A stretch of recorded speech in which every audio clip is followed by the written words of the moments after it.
بسم اللہ الرحمن الرحیم۔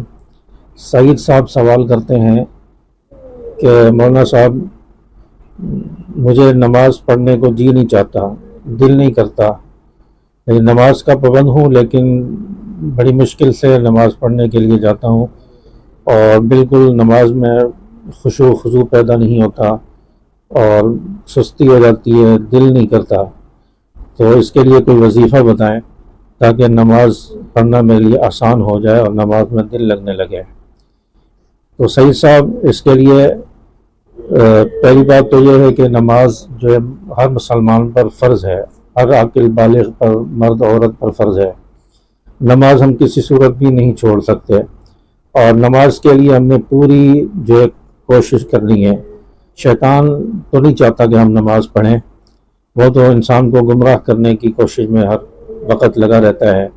تو اس لیے ہمیں تو نماز ہر صورت پڑھنی ہے۔ جیسے ہم اپنے ڈیوٹی پر، کام پر ہر حالت میں جاتے ہیں، دل نہ بھی چاہ رہا ہو، صبح نیند سے اٹھنے کا دل نہیں چاہ رہا ہوتا، لیکن ہم پھر بھی جاتے ہیں کہ کام پر جانا ہے، باس ناراض ہو جائے گا، نکال دے گا، کام سے چھٹی ہو جائے گی۔ تو نماز بھی ہماری ایک ڈیوٹی ہے، ایک کام ہے، فرض ہے ہمارے ذمہ۔ تو نماز کسی صورت بھی معاف نہیں ہے۔ نماز کو بھی ہم نے اپنی ڈیوٹی سمجھ کے ہر حال میں پڑھنا ہے۔ اور نماز جو ہے کسی مریض کو بھی، بیمار آدمی کو بھی معاف نہیں ہے، اس کو بھی نماز پڑھنی ہے۔ اور نماز دن میں 5 وقت فرض ہے۔ تو اس کے لیے میں عمل بتاتا ہوں کہ اس میں کیا کرنا چاہیے۔ نماز کا اگر دل نہیں چاہ رہا تو اس میں اس کی وجہ کیا ہو سکتی ہے اور ہمیں کرنا کیا چاہیے۔ تو پہلی بات تو یہ کہ انسان جو ہے گناہوں سے اپنے آپ کو بچائے۔ جب انسان کے گناہ بہت زیادہ ہو جاتے ہیں تو اس صورت میں بھی جو ہے نماز میں دل نہیں لگتا، اچھائی اور نیکی کی طرف جو ہے دل جو ہے مائل نہیں ہوتا، کیونکہ گناہ کا دل پر اثر ہوتا ہے۔ اور حدیث پاک میں آتا ہے کہ جو شخص گناہ کرتا ہے اس کا ایک سیاہ نقطہ جو دل پر لگ جاتا ہے، گناہ کرتا چلا جاتا ہے، سیاہ نقطے لگتے چلے جاتے ہیں، اور اگر معافی نہ مانگے اور گناہ زیادہ ہو جائیں تو دل سیاہ ہو جاتا ہے۔ جب دل سیاہ ہو جائے، گناہ کی گندگی سے آلودہ ہو جائے، تو پھر اس میں نیکی، اچھائی، اچھی چیزیں، اچھی باتیں اس میں نہیں سما سکتی۔ تو اس لیے پہلی بات تو یہ ہے کہ اپنے گناہوں سے بچنے کی تو کوشش کریں اور گناہوں سے معافی مانگیں اور استغفار کی کثرت کریں۔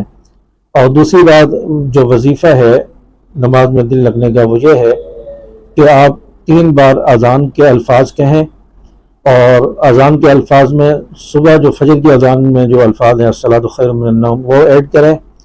تو فجر والی اذان جو ہے وہ 3 بار آپ کہیں، اس کو پانی پر دم کریں اور اپنے سینے پر بھی دم کریں اور اس پانی کو پی لیجئے۔ تو آپ روزانہ یہ عمل کریں تو انشاءاللہ نماز جو ہے آپ پڑھنے والے بن جائیں گے، اور نماز میں دل لگنے لگے گا، خشوع و خضوع پیدا ہوگا، اور انشاءاللہ آپ کی جو سستی و کائلی ہے وہ بھی ختم ہو جائے گی، کیونکہ اللہ کے ذکر سے دل منور ہوتا ہے، تو پھر نیکیوں کی طرف جو ہے انسان مائل ہوتا ہے۔ تو اس لیے سعید صاحب آپ کو بات سمجھ آ گئی ہوگی، اور وظیفہ بھی آپ نے نوٹ کر لیا ہوگا، تو اس لیے اس وظیفے کا آپ معمول بنا لیں اور 7 دن یہ عمل کریں، انشاءاللہ بہت افاقہ ہوگا۔ اور صبح شام استغفار کی کم از کم 100 مرتبہ جو ہے صبح شام پڑھا کریں تسبیح، اور جتنی کثرت ہو سکے اتنا فائدہ ہے۔ اللہ تبارک و تعالی ہمیں پکا نمازی اور نماز کا پابند بنائے۔ السلام علیکم ورحمۃ اللہ وبرکاتہ۔